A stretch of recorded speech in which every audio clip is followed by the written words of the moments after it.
Un documentaire dédié à toutes les paroisses qui ont vu leur communauté brisée par la mise en œuvre de Traditionis Custodes. Vous allez voir les résultats, les fruits de cet arbre qui a l'air de détruire plus qu'autre chose.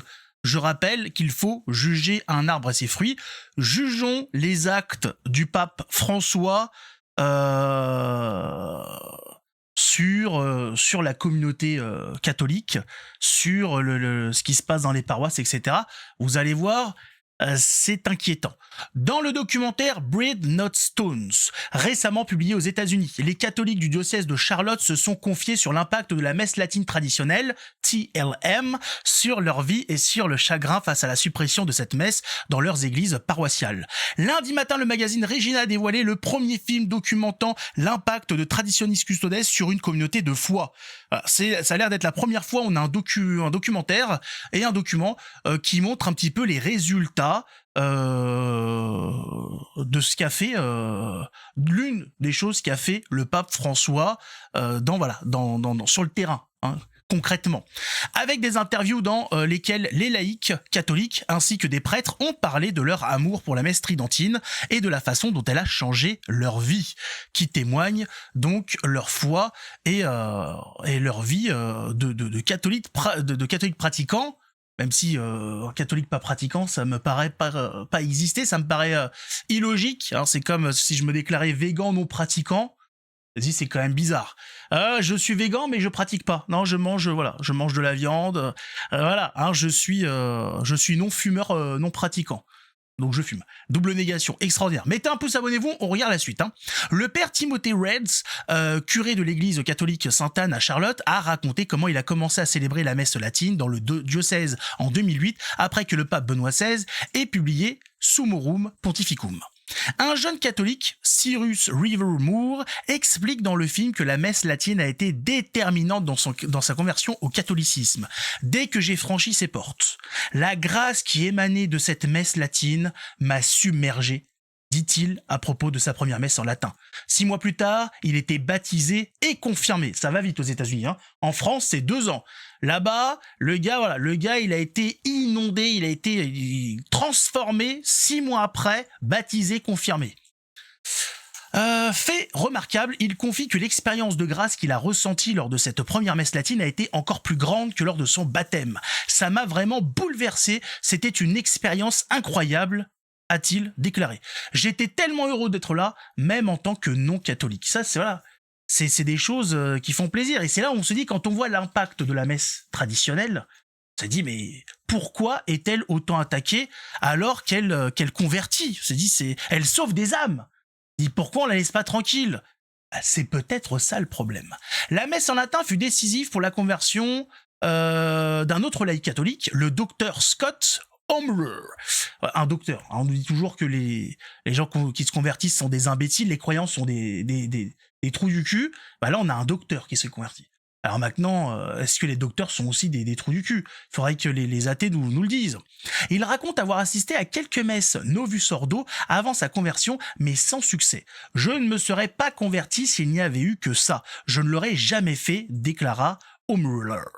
Phil Geffard, mari et père de famille, a confié avoir été attiré par le catholicisme et la messe traditionnelle latine alors qu'il cherchait la confession chrétienne qui lui convenait. Donc voilà, il est allé voir les protestants, les évangénules et toute la clique, et il a dit, il y a un problème, il y a quelque chose qui va pas.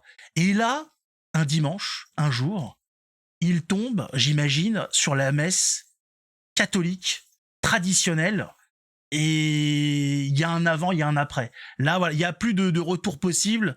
Il tombe face à la vérité, et là, il découvre, là, d'un coup, le monde s'éclaircit, et il s'est dit, et en fait, c'est là que tout se passe.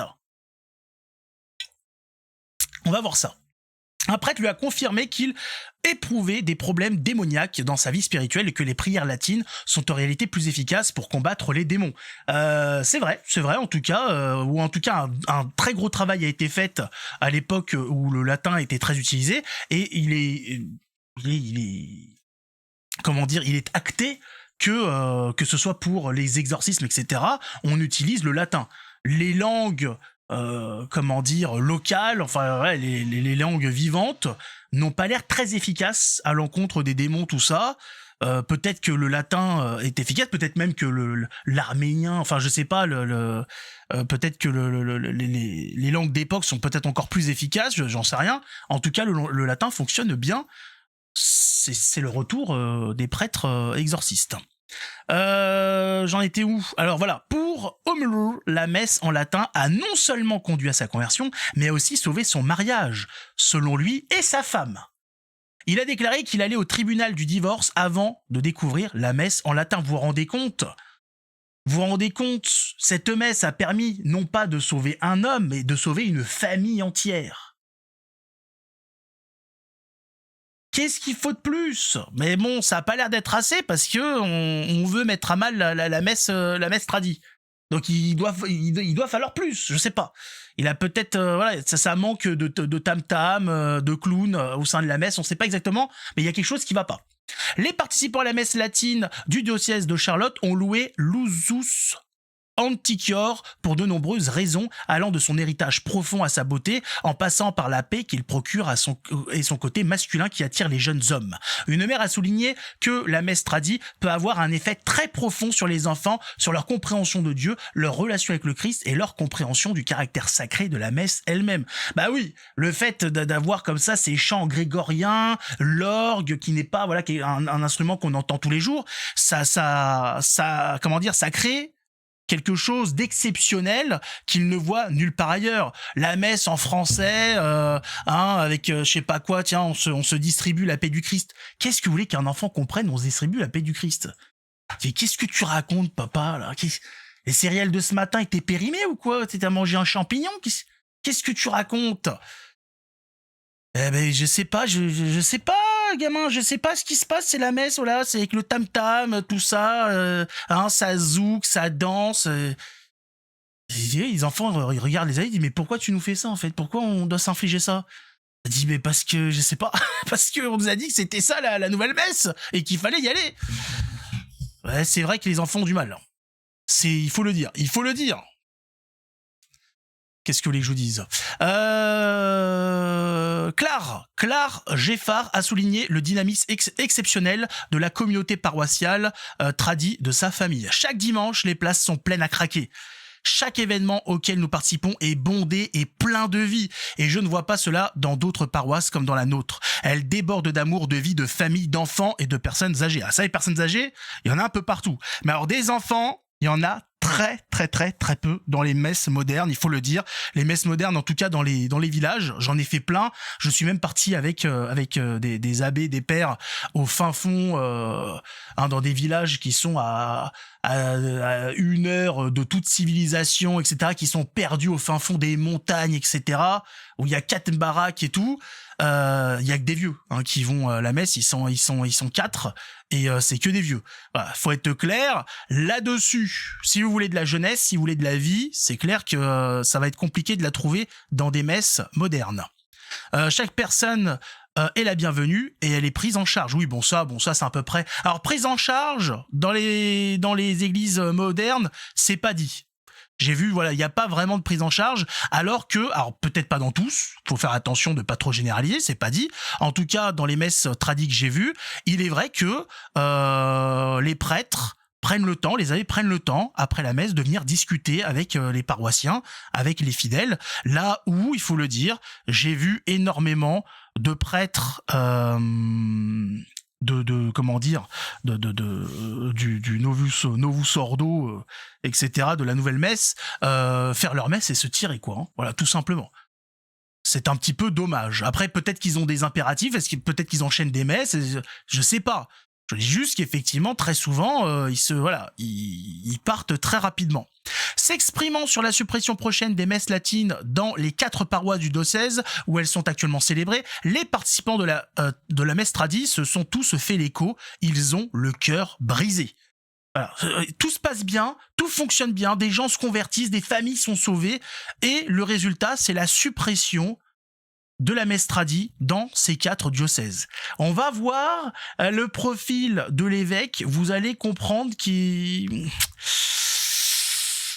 il a pas l'air de faire partie de l'équipe quand même, c'est bizarre. Non, ça clignote Judas à tous les niveaux. Ouais, même Judas avait l'air moins suspect. Là, celui-là, il fait pas d'effort, hein. Donc, j'ai pleuré quand nous avons appris la nouvelle, a partagé Claire. Une mère a comparé la suppression de la messe tradie à un divorce forcé. Vous vous rendez compte ?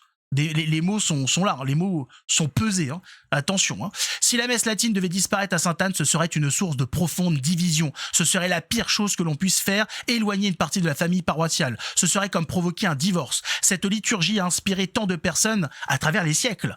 Moi y compris, et sans la messe latine, je ne serais pas qui je suis aujourd'hui, a déclaré Felicity Nanashima. Nanashima, ça doit être une personne asiatique, ça touche tout le monde.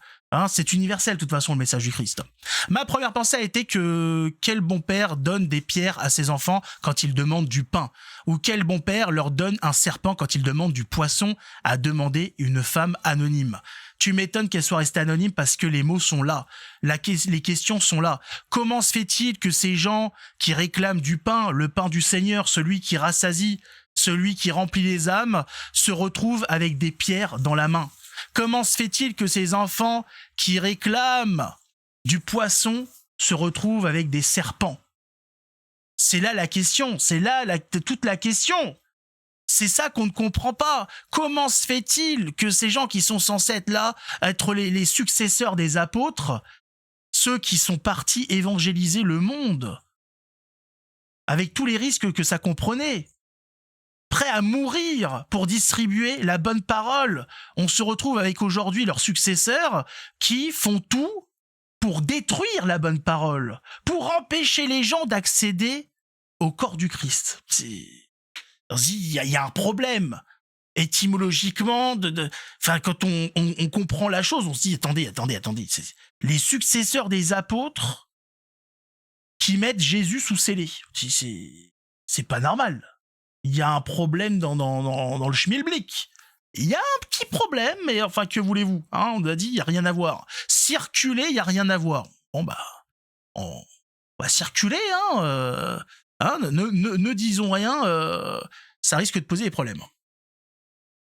La directrice générale de Regina, Nathalie Sonnen, a déclaré à LifeSite News dans un commentaire que le film est l'un des tout premiers à documenter l'impact de Traditionis Custodes sur une communauté religieuse. Le documentaire est dédié à toutes les paroisses du monde entier qui ont vu leur communauté bien-aimée brisée par la mise en œuvre de cette législation qui a soit mal compris, soit déformé la véritable nature de l'amour des fidèles pour le Vetus Ordo, a déclaré Sonnen. Elle a ajouté qu'elle prie pour nos évêques et nos dirigeants de l'Église, comme le film l'exhorte à la fin. Il faut prier pour que ces gens se convertissent. Il faut prier pour que ces gens se convertissent parce que pour le moment, on sait pas trop ce qu'ils sont, ce qu'ils font. Il faut prier pour qu'ils sauvent leur âme. Hein. Priez pour nos évêques, nos prêtres et les communautés qui ont connu la douleur d'être divisées et dispersées par les bergers mêmes qui veillent sur eux, qui sont censés veiller sur eux. Normalement, ces bergers sont censés accueillir, chercher ces brebis égarées pour les ramener sur le droit chemin, sur le seul chemin. Et aujourd'hui, on les voit les disperser, les abandonner dans les forêts pleines de loups. On dit, mais est-ce que vous comprenez ce que vous faites? Il y a un problème.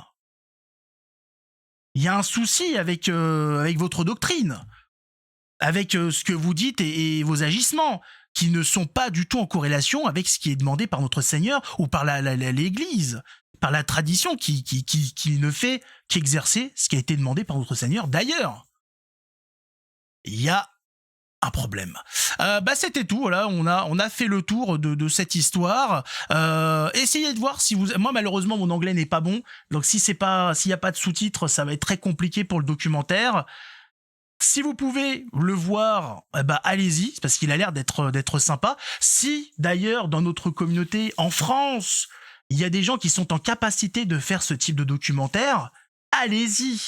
Allez témoigner, allez chercher, par exemple, ce qui se passe actuellement à Valence, avec l'évêque qui fout dehors les fidèles, qui allaient à la messe latine. Ils sont carrément interdits d'église.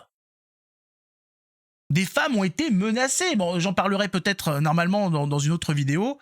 Il va falloir aussi qu'en France, on témoigne, qu'on ait un documentaire, quelque chose qui soit disponible sur Internet pour montrer l'État, pour montrer la persécution qui est faite de la part de ces gens qui sont censés être nos bergers, censés nous aider et qui sont en train de nous jeter en pâture aux démons. C'est inquiétant quand même cette situation. En tout cas, mettez un pouce, abonnez-vous, priez pour nos frères et sœurs, priez pour le salut de leur âme, priez pour ces évêques qui ont complètement perdu le chemin, qui se sont égarés en chemin. Ils font n'importe quoi. Priez pour tout le monde parce que ça va mal. Prions pour que tout ça s'arrête et qu'on puisse à nouveau vivre dans une église où où la vérité est mise en avant, hein, et pas les égos de chacun et toutes ces conneries là.